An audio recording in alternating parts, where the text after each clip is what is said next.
Greetings, Captains. Gunship here. Hope you're doing well. If you are very new to Naval, or indeed you have just started out War Thunder, your first battle will probably look a bit like this. You basically get shot into a battle with some easy to shoot boats, and you think you're an absolutely superhero because I just tried it on a brand new account and got about 13 kills in my first go. So it's all very nice, it's all very pleasing, and it looks good. But hey ho, hang on a minute, this isn't really big ships, this is just a bunch of boats. So how do we do about actually getting into some bigger ships? And if you come from, for example, World of Warships and you want to play destroyers and cruisers and battleships, what do we do next? Well, let's get on with that.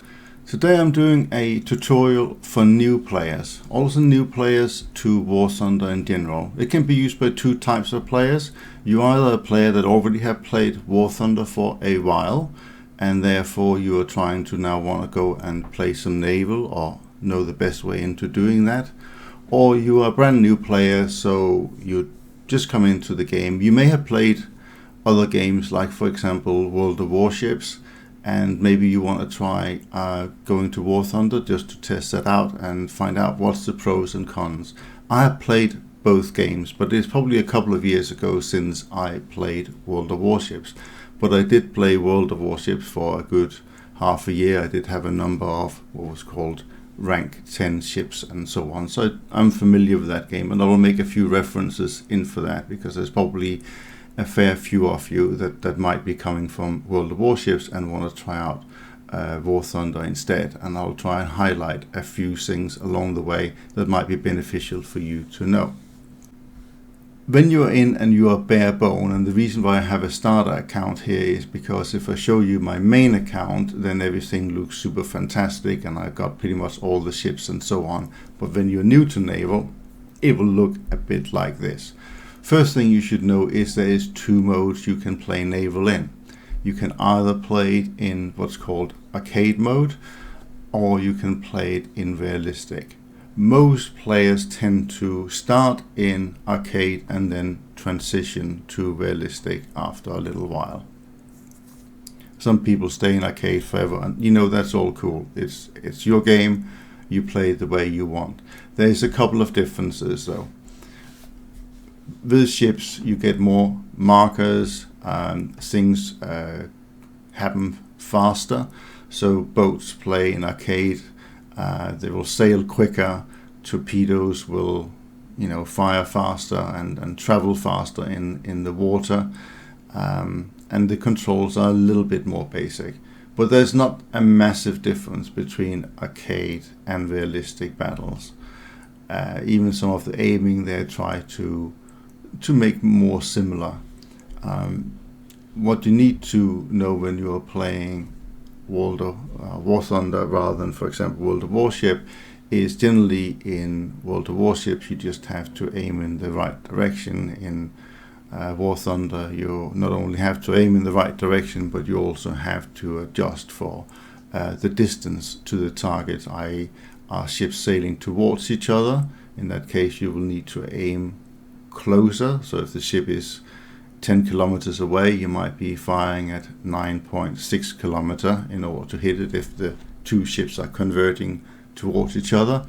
Of course, if they're sailing completely parallel you'll be firing at 10 kilometers, and if they're sailing away from each other you might be firing at 10.4 kilometers depending of the speed and all the rest of it, to try and hit the ship. And you also have to, of course, consider how fast the ships are traveling in one direction or another. So that's true for realistic, and naval arcade is just a little bit easier in that respect. But that's the element of the game. That's the skill that you're taking into the game, and certainly about able to hit the other target.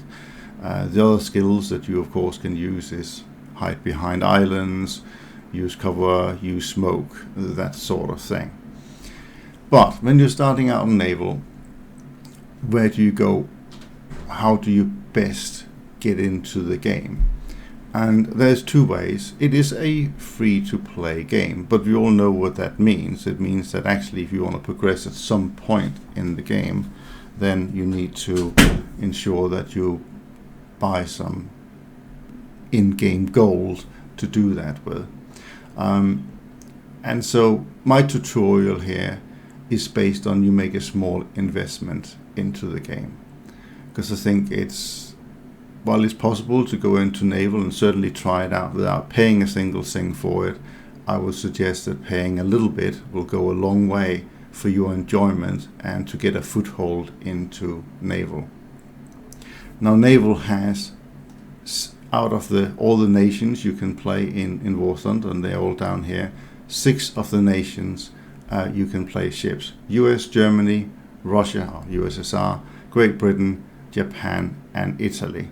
We are hoping that in the near patch maybe we will get France, but that's just rumors and nothing concrete in that yet. The main nations within naval, the most of them is US, Germany, Russia, Great Britain, and Japan is also good.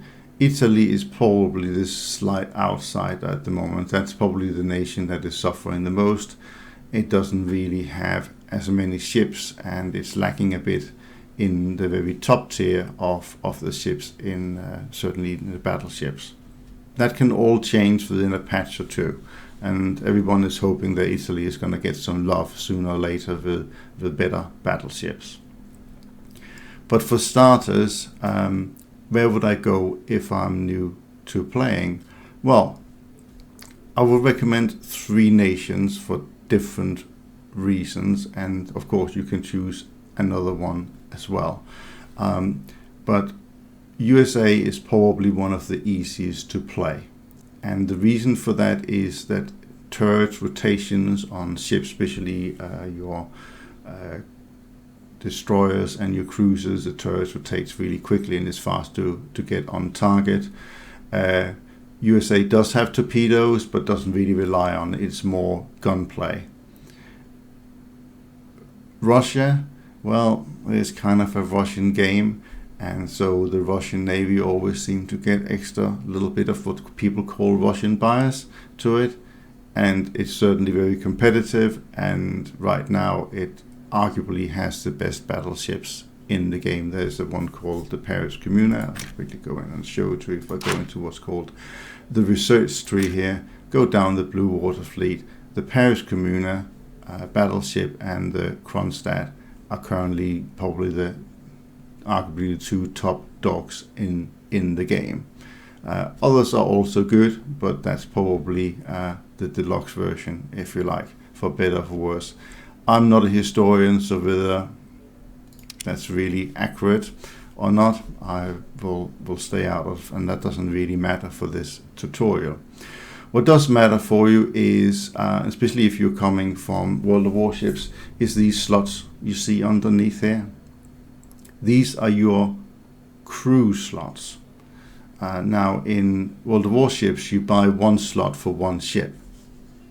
That's not the case here. In 1 slot you can have many ships. So when you research anything in here, you can put any of these boats into that 1 slot, or into this one as well for that matter. However, there's a cost to put something into a slot.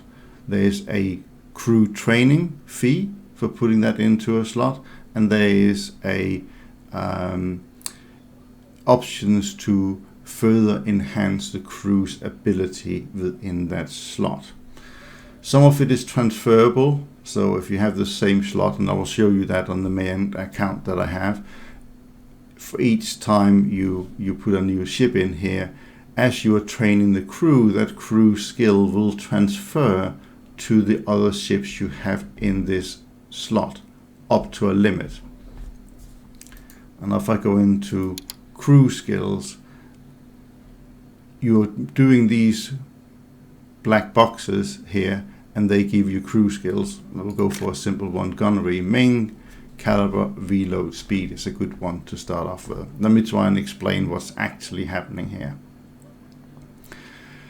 So the 5 bars you see at the top, they're the one that's called sort of the yellow block you see down there. Is currently 0, but as that increases you'll get points in that.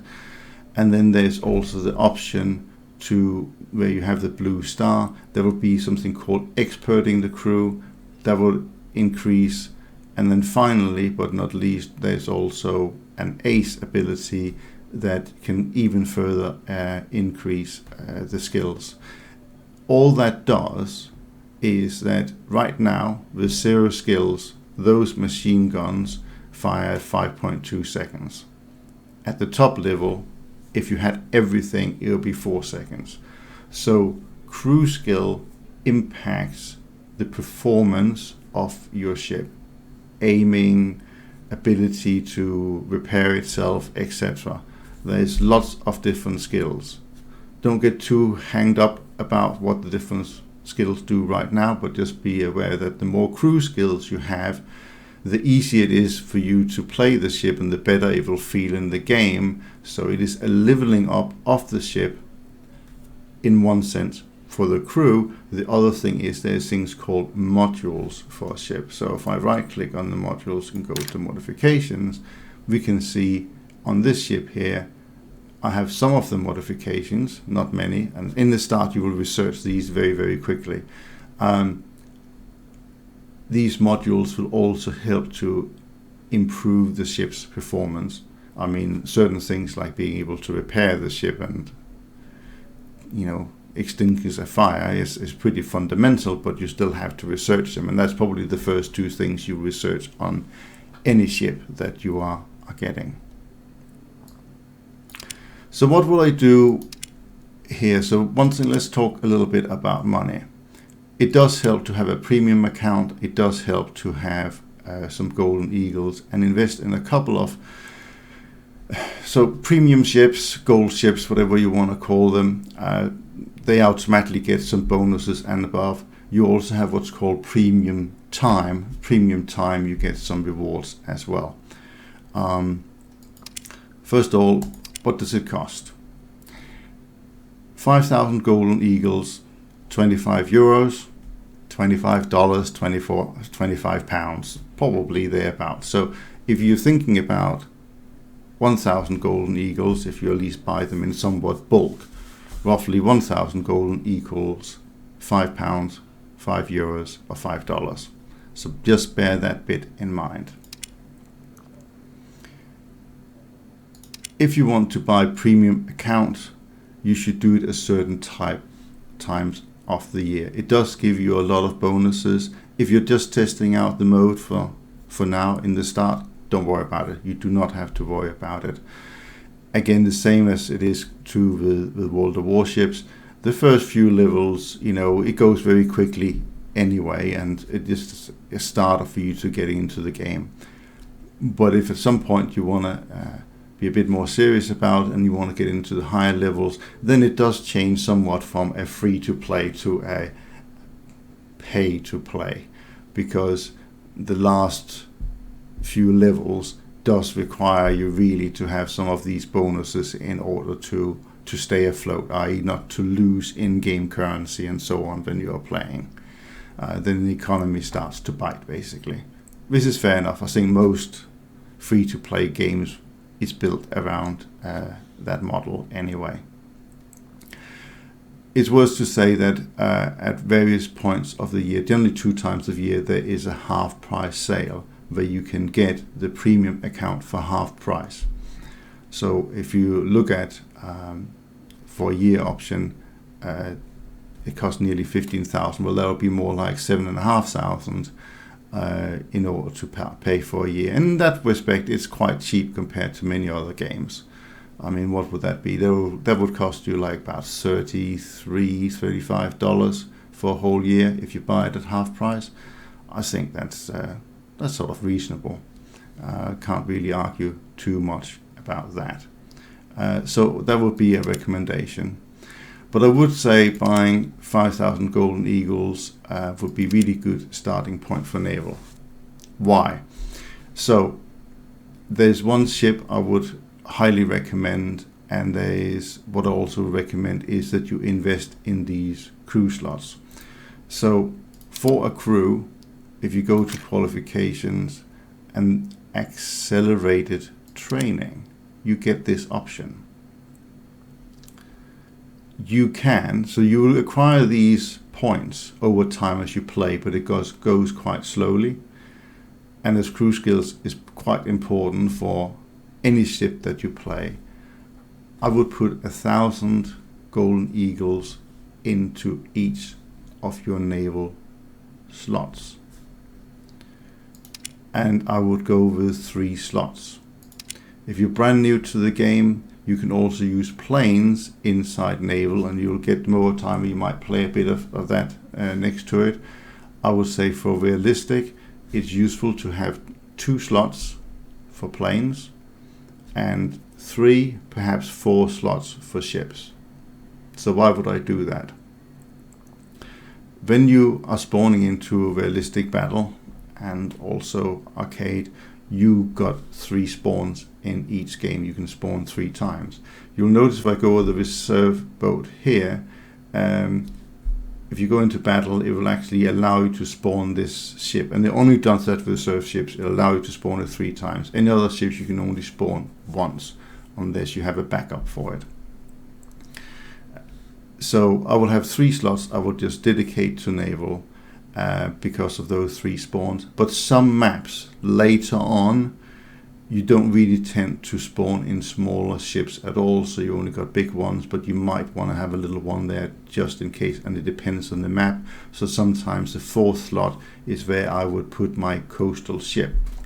So what he's talking about by coastal ships. So there's 2 tech trees for naval. There's what's called the Bluewater fleet, that is destroyers and above, and there is coastal, which is frigates and below. Both can be useful in different scenarios.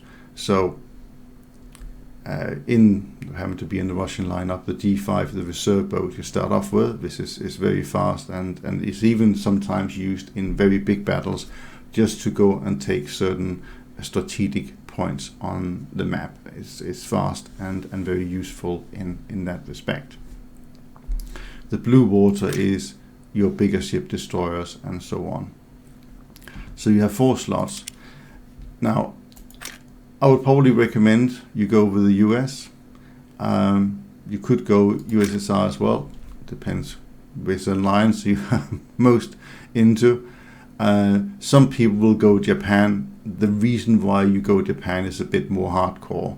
It has its own rewards, but if you're really into using torpedoes, that's your nation. Full stop.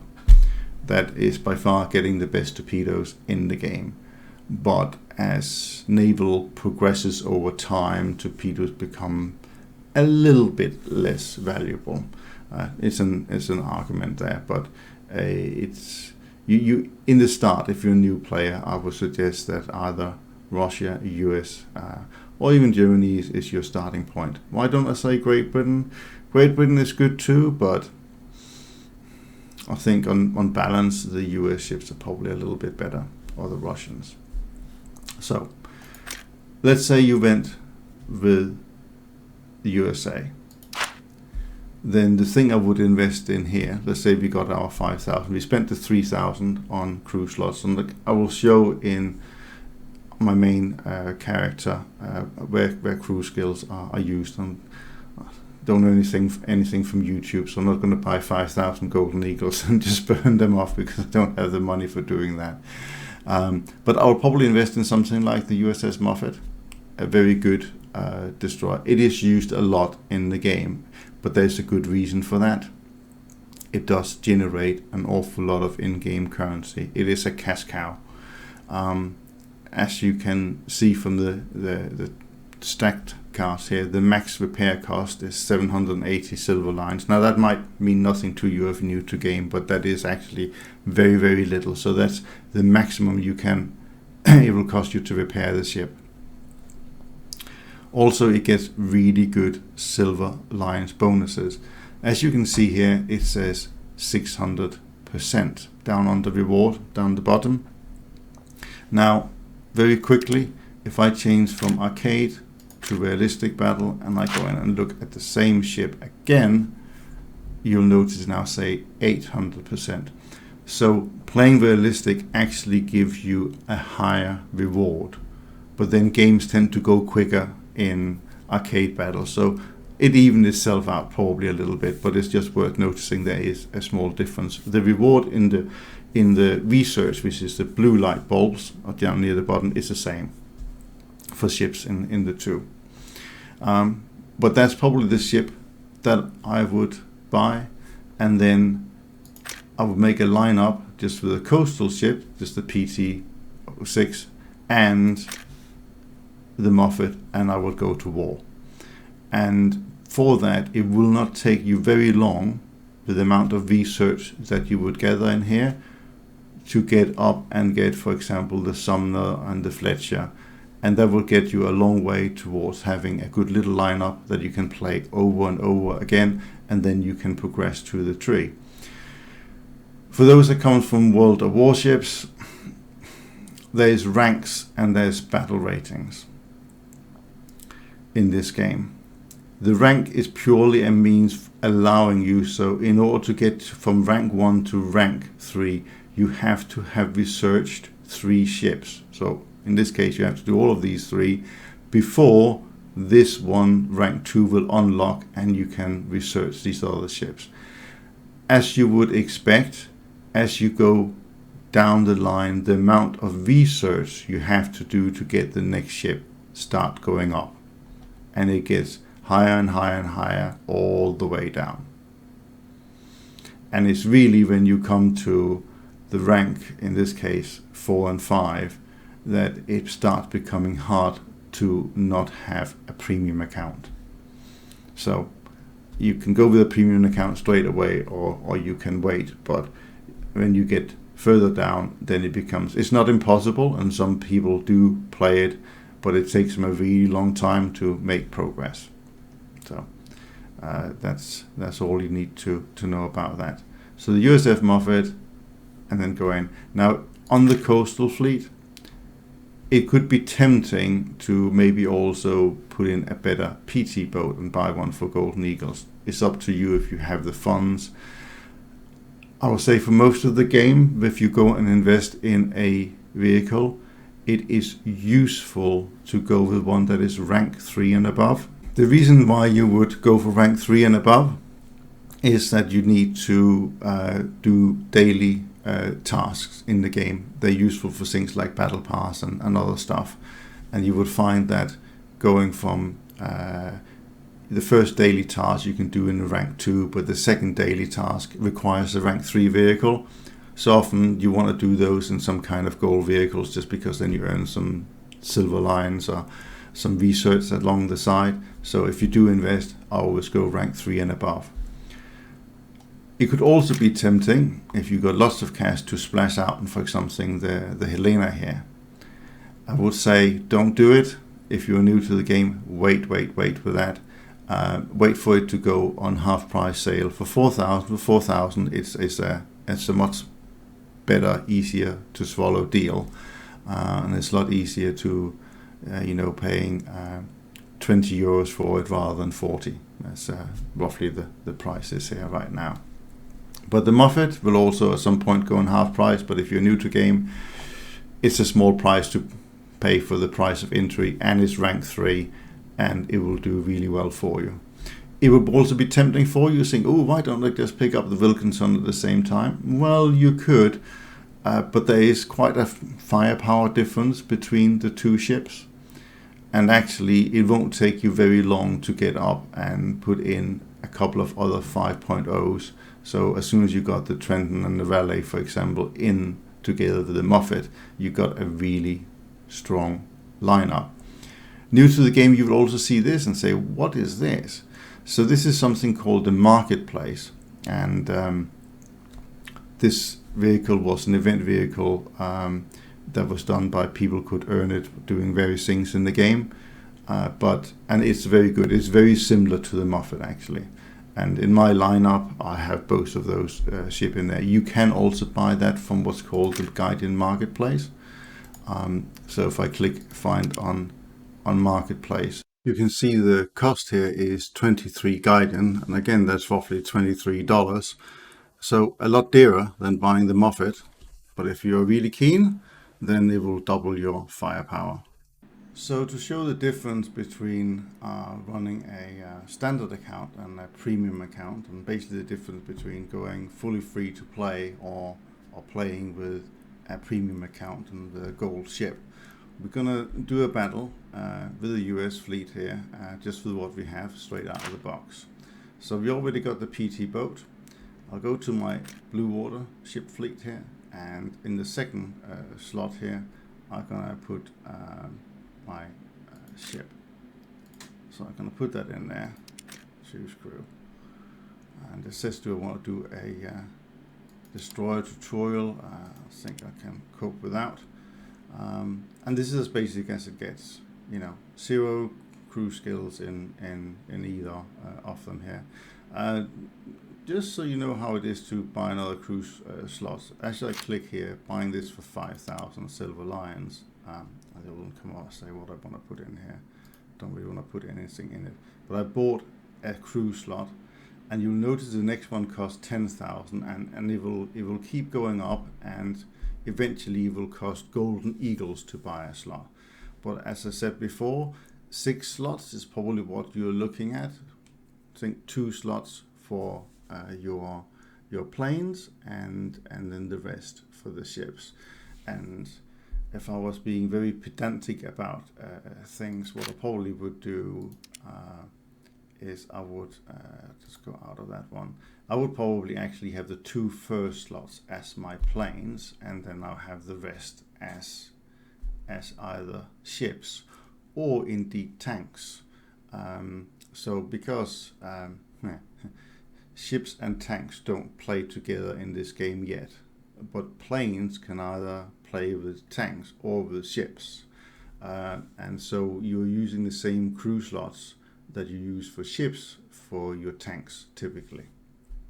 So I will probably have the first 2 slots as pure aviation. So if I go over to aviation, there's a couple of reserve ones I can put in. I'll put that one in here, and I'll put another one,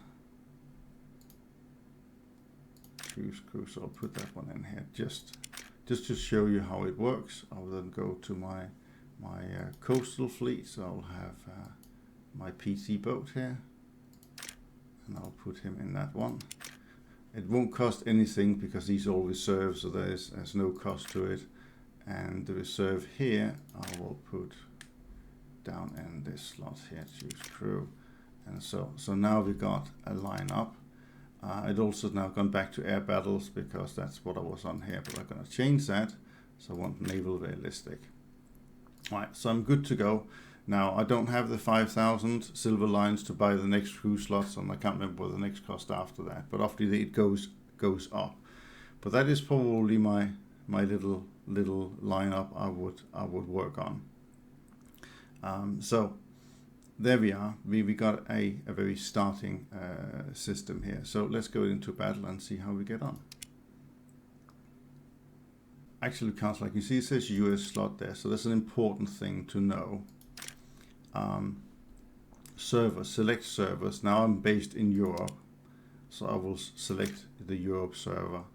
And because my ping is about 30 milliseconds to the Europe server, about 100 to US, and about 70 to Russia, I will select those 3. It will just allow me to get into battle quicker.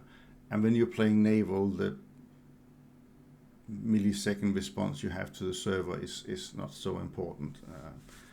The other one is Asia, and that one I get a ping of about 400 to, so that doesn't work for me, but the other ones are good.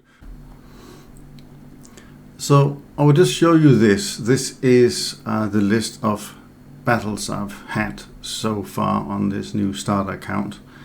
So the first was a little test battle type thing, and then there was tutorial mission, and then I had a couple of defeats, and I was just testing the sound because I didn't actually record the first 2, but the in-game sound was way louder than my voice, so I had to give up on those 2 missions, and I kind of just left the game here just because I was doing some testing with the voice. So hopefully that should be sorted now.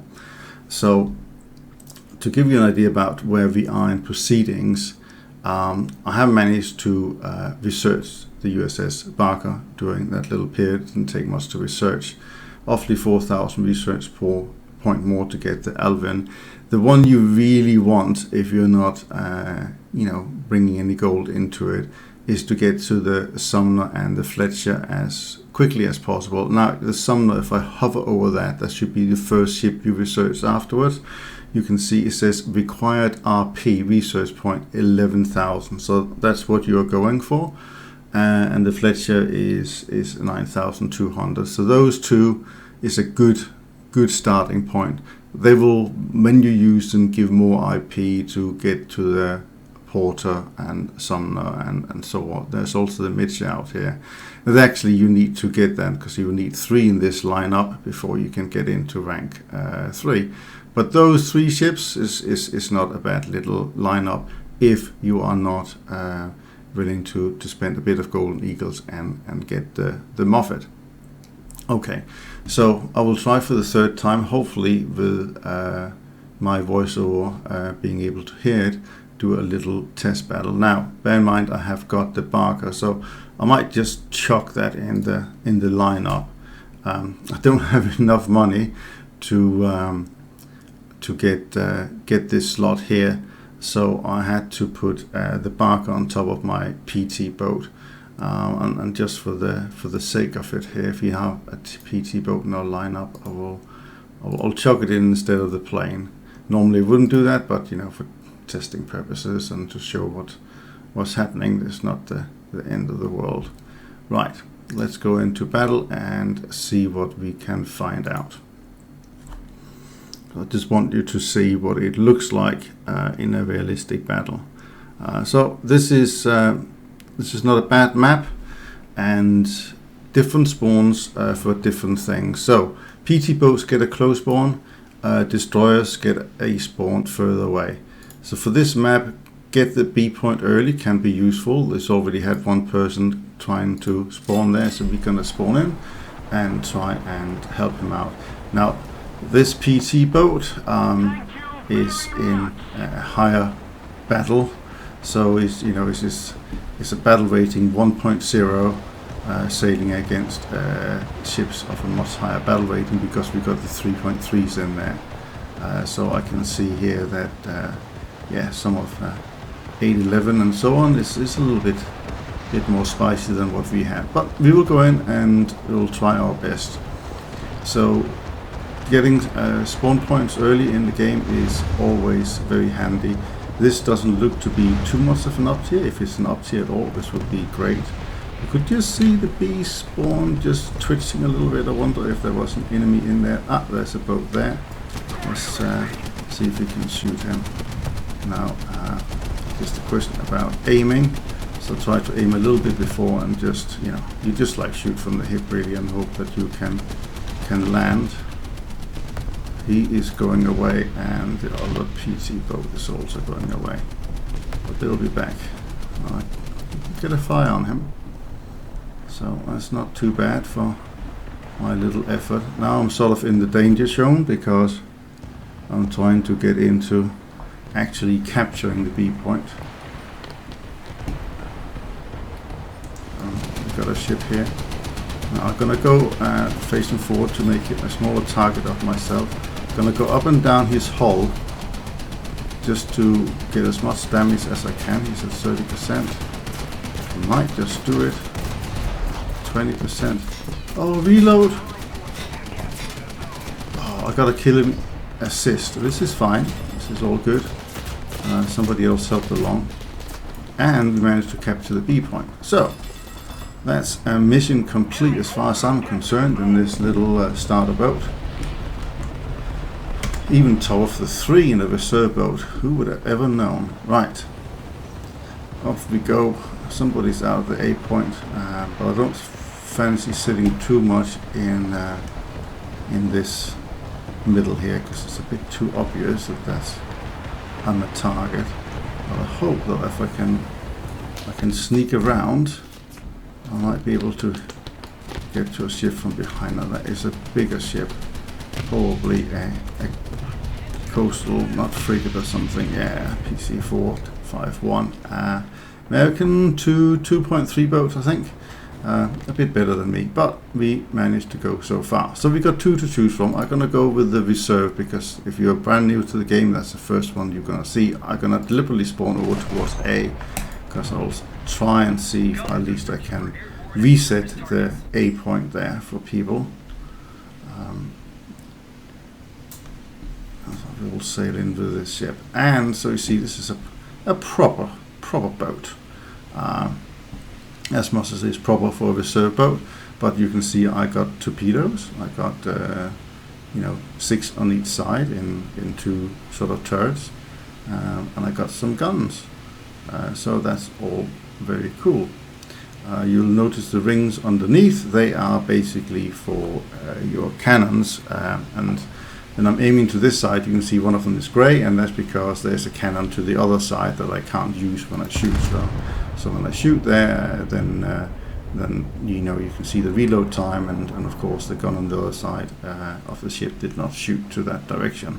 So that sort of makes sense. The circle underneath is for your secondary. So if they got secondaries on the ship, then you can fire those also. There is an option you can turn on and off whether you want that or not. You can decide that you want the secondaries just to be computer controlled. Your choice. It's a new thing they put in I think the last patch or the patch before.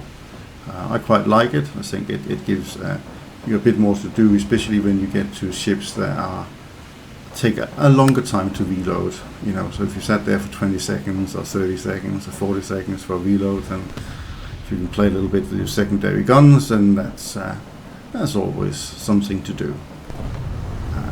So we're gonna try and sail in here to the A point. Obviously in this particular map we got massive clips here, so we can't really see what's going on. We do have a target in the distance here, but how much damage we can do to that is probably not too much. Not in this ship here anyway. In other ships, yeah, different matter. We'll try and go in and take the A point. Now we got the A and B point taken. Oh, sorry, the B point taken, and they have the A point. So therefore the ticket at the moment at the top is not moving. If one team has more points than the other, then the other team will start losing points, and one that lose all their points will lose the game. Now somebody decapped the B point from the enemy team, so you can see our blue bar is flashing, and that means we are losing points. It all happens a bit slowly, so it's not too detrimental, and hopefully some of our friendlies will try and see if they can fix it. Now I did get a log on a ship here, and there's another one here, but we'll just try and adjust our aim, so 310 to 14, and see if we can shoot that. Whoa, that was a bit of a graphics bug if I ever saw one. Okay, I think he was trying to follow the shell there or something like that. Hadn't had that one before.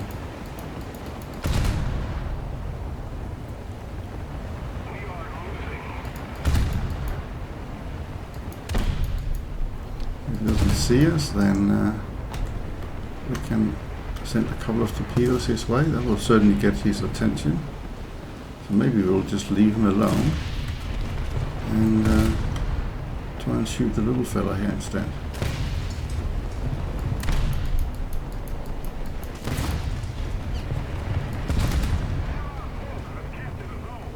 Got something on him. You can see I'm decapping A. You can notice down in the bottom corner. Well, this could be a bit spicy.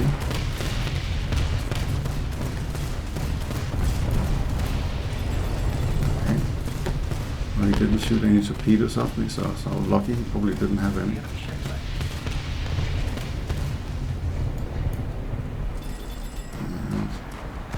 Just waiting for my guns to turn around. Come on, guns, you can do this.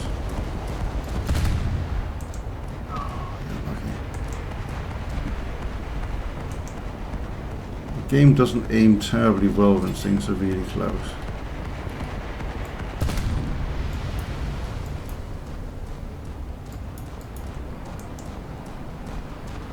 There we have green circle. Oh, I should have led a little bit more. We're controlling most of the zone.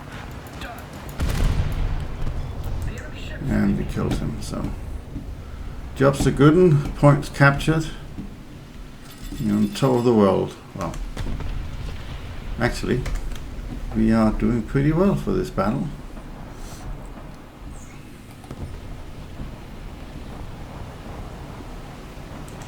What do we have over here? It looks a little spicy for us, but you can see the degrees of shooting. So 10 degrees, 20 degrees. The ship there is between 10 and 20. As a rule of thumb, if you are sailing towards a ship, so you're meeting each other going parallel, aiming 10 to 20 degrees in front is not a bad shot. And you can actually see when the rangefinder came up at that, I was pretty spot on with my estimate in my head. So yeah, it's worth knowing that 10 degrees is roughly the thing to aim for. Sometimes, obviously, faster ships and all that, it's a little bit different. But you see that they're zoomed in there is sort of a follow-on. Normally I have that disabled, but because on this data account I haven't done that yet. But essentially, ooh, I'm getting bombed. He didn't release his bombs. I thought I was going to die there. Okay. So if I hold my button in, you can see the shell moves through the air. So this is a shell follow camera. I mean, it's quite cool, but I normally just find it annoying and I turn it off because as you can see now and then you involuntarily come to actually shoot and follow if you keep the mouse button in. And sometimes with fast firing guns, that's what you want. You just want to be able to just hold the mouse button in and just keep shooting. So it's a menu setting that you can turn on and off. So worth knowing. Unfortunately they haven't made it yet, so you could have the follow camera on a different key or something like that. I think that would be a better solution, but nobody's perfect, not even Guardian Entertainment. You heard it here first, guys. Right, where are we? He could be a bit hard to kill, but we got another PT boat that could go and try and take the A point. I think he might be more of a strategic threat.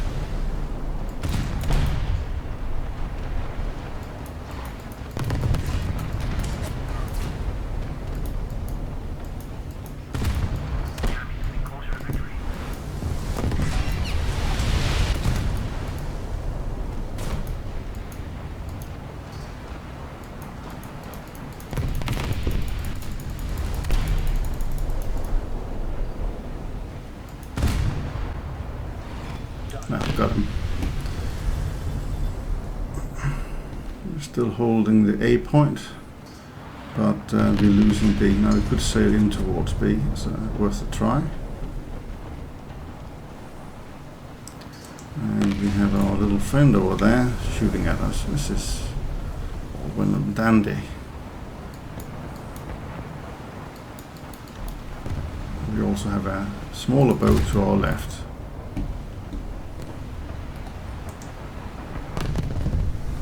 Small boat there, and I thought there was one more. Maybe we're seeing things. Ah yes, there. 6 to help extinguish my fire. Okay, got something on him.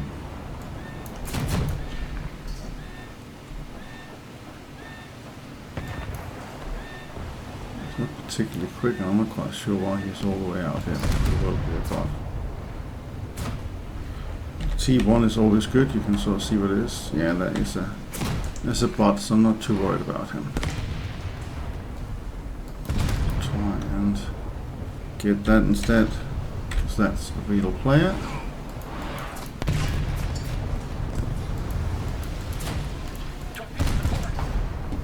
Okay. I got torpedoed, but that was quite cool. I hadn't seen it coming, and yeah, he did a good job. I'll try and take the Barker, and as we got A, let's try and see if we can get to C instead. Gunners are searching for airborne and targets. So things are a bit slow with ships, especially at this sort of battle rating. Well, definitely most of them. I mean, if you want really fast pace, I guess you'll play CSGO or something like that. This is a slow person's shooter, a bit tactical, because you can influence it by where you're located and which guns you use and that sort of thing. Some like AA guns that doesn't like playing of the enemy, and I don't know. I think that's one of the beauties of War Thunder is planes that comes in a battle. I'll just try and get my bot to see here. Well, I think I'm probably too late. If they've taken the A point, then they will capture points really quickly. Our tickets will go down really quickly. They're already disappearing quickly. So I think that is probably the end of the game. But it'll give you a flavor for what it's like to play these, very early ships. And they're still lovely models to look at, and they're well made. And I think that the graphics is absolutely awesome, especially if you have half a decent graphics card to propel it with.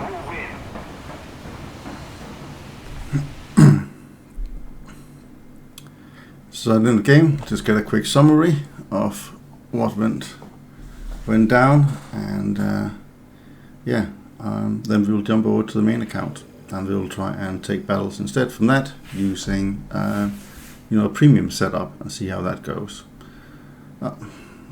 Finished the first task, so thank you for the 10,000. So I researched a few modules, which is always handy. That's the way you make progress in the game. From the scoreboard here, did some damage to naval target. We killed 5. We assisted with 1. But in terms of what we earned, very little. 2,800 silver lines. That will be significantly more when we play the Moffett. So I'll click OK to that, and this is just kind of showing research progress. So I can research that or one of these items and so forth. From this ship here, I probably just want to see get my primary armament targeting confirmed. I'm just going to purchase this first, and then I can do this one. And improves range finding. Fine, all done. And I got a little bit on the PT boat as well. Apparently I got the smoke screen. So research the new pumps and finish. All done. And that's how you make progress. And if you go back to a tech tree, Bluewater fleet, we can now see we have a little bit of research towards this one. And that's naval for you in bare bone mode. Okay, onto the main account.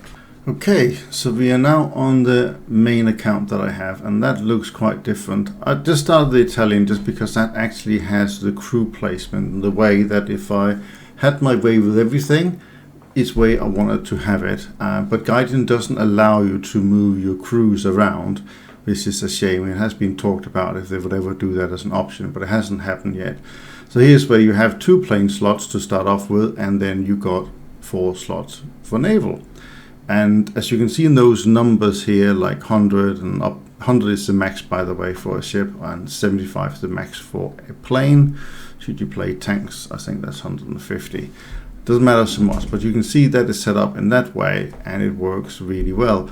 And for different ships, I can, if I just take out, and you can sort of say, if I just want to do Bluewater and Army, let's take that away. So all these ships will fit in this slot, because at some point I have put them in there. That's the ideal way of setting something like that up. So 2 plane slots and 4 boat slots, and you're golden for your naval. But I was showing you USA, so we're going to jump onto the USA fleet instead. As you can see, the crew slots here for historical reasons are a bit different. So here I happen to have 4 slots for the ships, and then I have the rest for planes. That's far more than overkill for what you need for normal realistic battles. It was because I used to play a lot of air RB in olden days, and then the more slots you had, the more times you can spawn into the game. It was like basically spawn in about 10 times in a battle if you wanted to. But now I play realistic ships. I don't really need all those slots. I just put them in just because I could. Out of this lineup, I probably, if I only had to take 2 planes with me, I would probably bring in the P-51D-20, just because it carries 2,000-pound bombs, and then the BTD because it's a naval torpedo bomber that also can carry bombs and various other things. I have my PT boat in there, so the PT-811, and then I have 5.0 or 3 5.0 ships, and that's a really good lineup, and it's probably my best in the game for making silver lines. And you can see I have a few more silver lines here than I do on the test account we just were from. And if you look at my research tree, there's a couple of things I haven't bought on the coastal, but they are researched. I'm just thinking I will wait for half price sale to buy those ships, because I don't actually intend to particularly play them. Bluewater fleet, I got the lot pretty much. Okay, so I don't have the Wilkinson, but I don't really need to go and buy it. It's a great ship, but I don't need it. As you can see, I have quite a more than able lineup of 5.0 ships there. I have no idea why the Phelps is a 5.0, by the way. That should be a 4.7 like the Cowbell probably. Maybe one day they will change their mind, who knows. I also have the Helena, as I talked about, but again I said don't buy that unless you can get it for half price. Anyway, if you had followed my advice and bought 1 Moffett only, so let's go and create a lineup for that and try and play that. So if I go to my presets and I have a test one here, I will just delete that, and then I can add one. I will just put 1 ship in there, and that's fine. We'll remove that. So we'll put in the Moffett, and yeah, I'll put it in here. So now you can see that if I go into crew skills on that, they are completely full, and they are both full in terms of they are experted and they are aced. The ace I didn't. It is possible for you to pay and buy that, but also you just get it over time if you just play a lot. So that's what I did, and I got it that way. This means that every single thing is as fast as possible, and that does make a difference. So I get the full speed of, for example, the main caliber reload speed of the guns. In worst case scenario, in those skills, there will be a 3.64. Now they're 2.8. Of course, that makes a difference. It is pay to win, for lack of a better word, but such is life, right? Isona we don't want to have in this lineup, so they can go on holiday. And then I just need my trusty PT boat in there as well. And because we are mimicking a new player, we'll just grab one. Now I know that I could put it in there and it'll get a better crew, but let's, for argument's sake, put it in there if it has no crew. Okay, good. That's all sorted, and we are sort of good to go for a game. Good with the PT6, they can spawn twice in that. I do have a pet hate if people just spawn in once, play, and then leave the game. So as soon as you can, put in a few more ships. And technically you could, because in the Bluewater fleet, we could put in the Litchfield as well. But at 5.0 it would have diminishing returns. I think as soon as you have researched the Sumner, then yes, you would definitely want to put that in the lineup. You can see that there's a spot for it there. Maybe the Fletcher will be a different, nope, the same thing. It's because the game over time changes battle rating and so on, so you don't always go into different slots. But actually the the slots to put them in are so low. So what I will do is let's try and mimic and say that we're going to do a game where you actually have those two.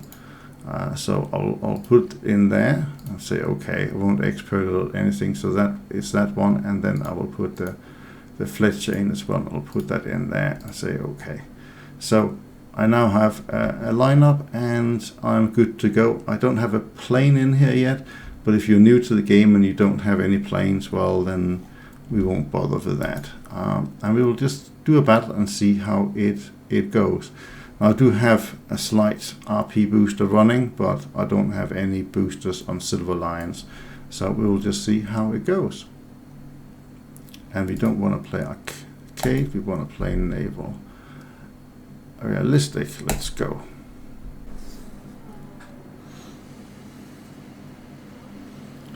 Right, so we spawned in. So in typical style, normally I will go a PT boat to A or to B to try and just capture that. We'll go to B because quite often A is contender, so sometimes you have to be smart about these things. And we'll just try and see if we can help capture B. Now, of course, we do start at a higher battle rating because it's at 5.0 and there might even be 6.0 ships in here. As far as I can see, there is at least 5.7 from the London and the Prince of Oregon. But anyhow, we shall give it a go. So get our way to B and trying to be sneaky. At least now I got some smoke I can use as well, as you can see down my GK. So that's handy to try and sort yourself out. Now, if you come from World of Warships, smoke works very differently here. World of Warships, you literally get a ring around your ship that is smoked out and nice and simple. Here, it works differently. Even if you're inside smoke, other ships can hit you if you are firing out, or if you are indeed not fully covered. So if your ship is only half covered with smoke, well, guess what? You can still be targeted a shot, and if you start shooting out from your ship, actually you can also be targeted. So the best thing to do if you're smoking up is it's guns off, and then just glide slowly into the smoke, and that should keep you away.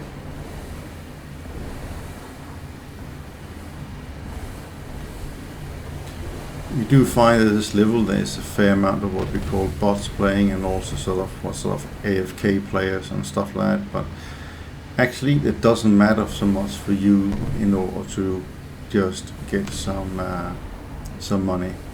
And in a way you could also say, you know, to heck with it, rather than play for the objective and be a team player, I will literally just stay a little bit further back with the Moffett, and I'll just make sure I get as much damage done as possible, and with that I will make a lot of Silver Lions. So I'm now into to the point, so I'm start taking it.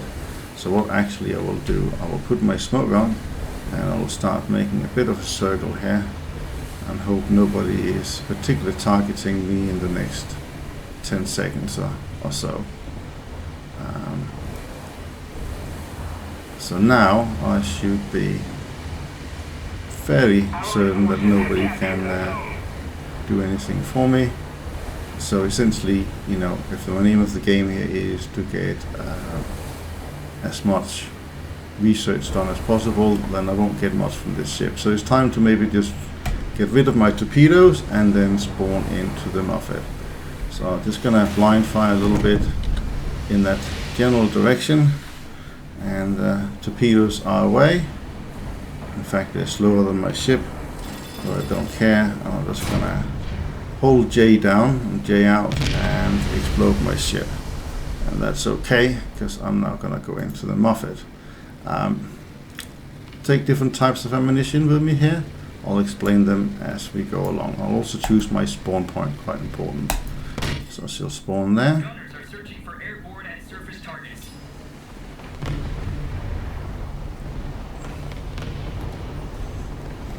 To find a target, often by clicking your middle mouse button, adjust your range. 8 kilometers, probably have to shoot a bit before. I'm just gonna see what it is. It's a heavy cruiser.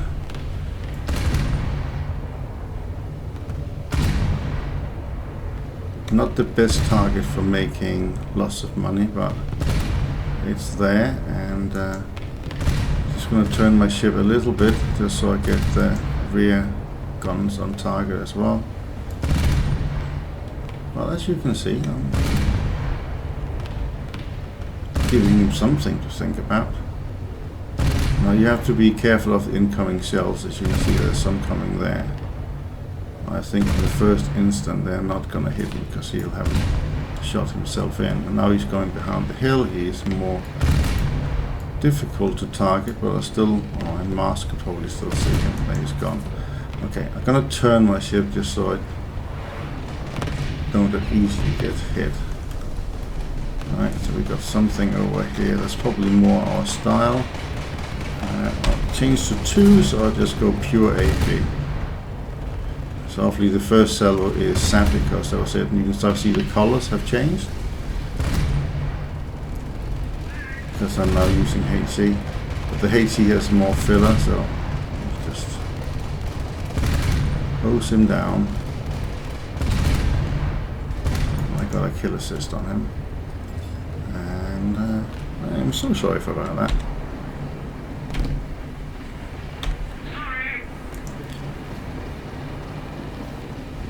Let him know. Normally it can be ships over sailing towards Alpha, so that's why I'm looking in that general direction. Didn't see anything, but there's something here on the way, so 7.3, I need to shoot at, so 7.2. When you can't see, it's difficult to see which way they're heading, but you can see where the bracket is compared to the background or the islands. And I've got a lead indicator on him, so it's a heavy cruiser we got hold of here. And actually shooting HC at a heavy cruiser is not a bad call.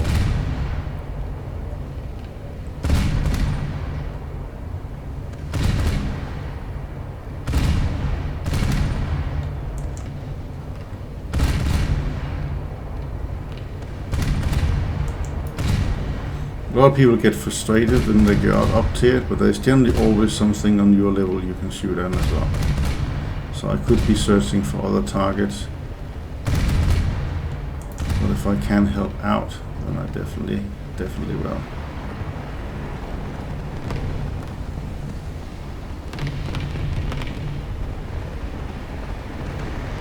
You will say I got torpedoes on board on this, and yes I do, but not that many, and they are not as potent as if they were in the Japanese torpedo department. Or the Germans. Germans are pretty good too, sort of in between almost. Right, we've got something over there that looks more promising. So that's an HM Enterprise, so it's still a cruiser, but I think it's a 5.0 cruiser rather than a 5.7, so a bit more akin to what we are trying to fight with.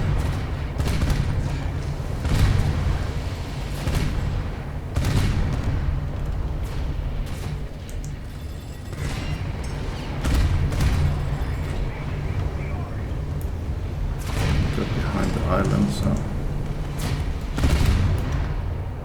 okay, this could be bad. That is it's a big boy.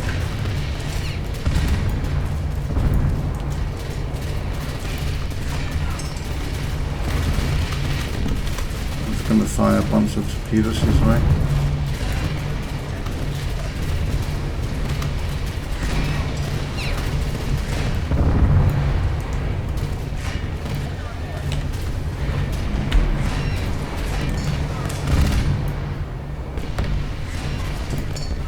Quite damaged for a big ship, so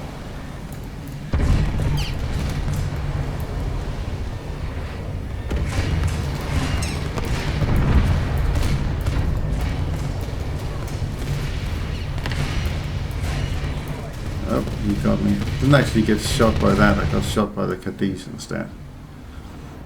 and that's fine. And now we'll take the Sumner as our last ship, and we'll see how we get along. And probably load that up with a bit of HC as well. Gunners are searching for airborne and surface targets.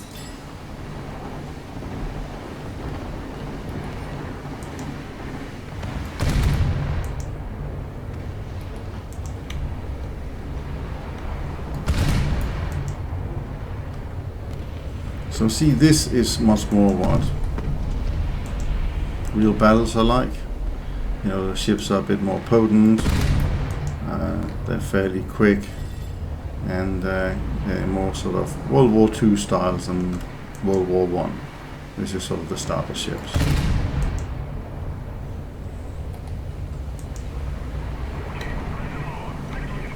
So there's a good target for us over there, something our own size. I know instinctually I have to shoot a bit in front of him, as I said, those sort of 10 degrees, 12 degrees. As you can see, the rangefinder pretty much found it, got a department there. Others are shooting at him, so I think we'll get him down. Just keep adjusting my range down as we get closer. And he's destroyed.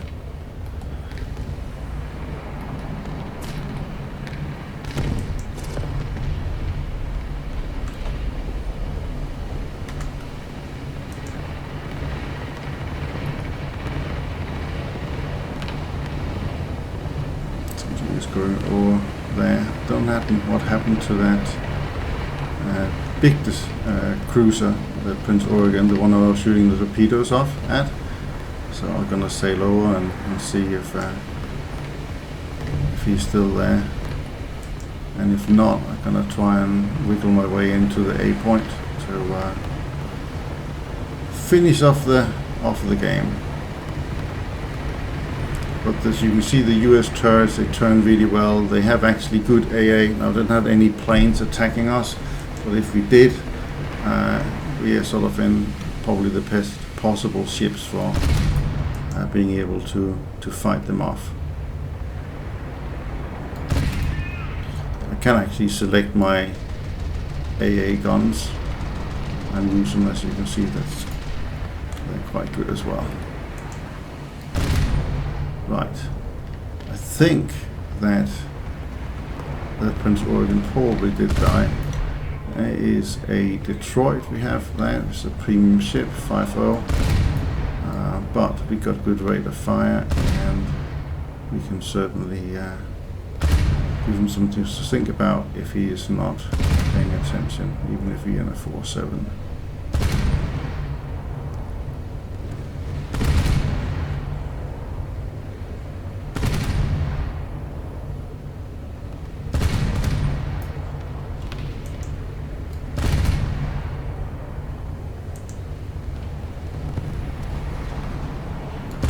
Going in cover, this is fine, I'm happy with that. And actually I don't even need to go to A, because some friendly soul is already there. This is all good, as part of being in a team.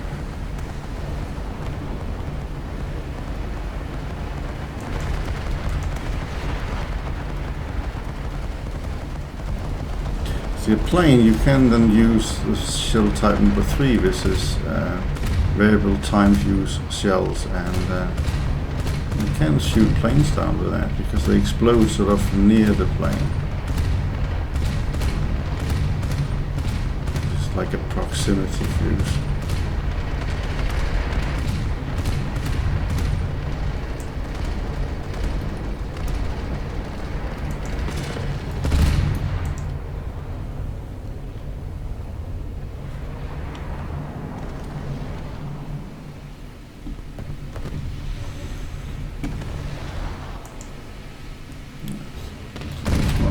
Trying to sail to A anymore, but while we are here, might as well try and swing in. The ship will go in before us anyway, and that is all she wrote. Really, what we're going to look at here is what did we earn. Sometimes I have had battles as much as 500,000 silver lines, but that was with some boosters. But I was saying normally I can get in the region of 75 to 100,000, because didn't actually play the Moffett that long in that battle. So you see there 26,000, but that's vastly off for the 2,000-3,000 we earned before. And you know, had we done a similar length in the Moffett as we did in the Litchfield, yeah, it would have been more profitable than that. But mostly also modification research. You know, we're talking 12,000 to get, or 11,000 to get the Sumner here unlocked. So you could see, you know, do 3 battles in the Moffett and you would have the Sumner. In fact, you will research the line up there, you know, pretty quickly with having a premium. Right, back to the hangar for a second. And then I think the next thing I want to show you is just a couple of lineups for other nations that you might be interested in. So if you were to play the Russians, and let me get on to Navy. Do I have a Navy sort of 4.7-ish? Got a Navy 5. Let's go with that, 5.0. Obviously put a few bigger ships in there, but I can change those, so let's get those changed. I'll hopefully use that for something else. Moscow, for example, and change vehicle here. There we go. So that's a good Russian lineup. Got a couple of planes in there. The P-8 for Russia is a very good bomber, mostly because it got a 5-ton bomb that destroys everything. And I got a PT-206 boat. Again, it's a high tier motor torpedo boat and really quite dangerous. Sprukhnevoi is a very good Russian destroyer. As you can see, it's from 1956, so it's quite new and still only a 5.0. So yeah, it shoots very well. So that's kind of a bit of introduction into Navy, and I hope that that has been useful to you. It's probably unorthodox. I haven't said, you know, go this and do that too much, I hope, and I think that you will probably like it when you get into it. Finding a squadron is pretty key. Make sure you get good crews for your ships. As I said, I would spend 1,000 Golden Eagles per crew, and that would help a lot. And I've done that pretty much for all my slots. I've probably done it, maybe even spent more than that. But 1,000 is a good point to start off with. Also because if you go back to our little test scenario here, let's say I put the Moffett somewhere else. So that's another thing I should tell you about. I normally don't repair my things straight away because they will repair over time for free. Now it's not a lot to repair this one, so I'll repair it here, and I'll just process it. So let's give it a second. Come on, games, thank you for that. I'm just gonna send it on holiday, and then I deliberately gonna put it in a different slot.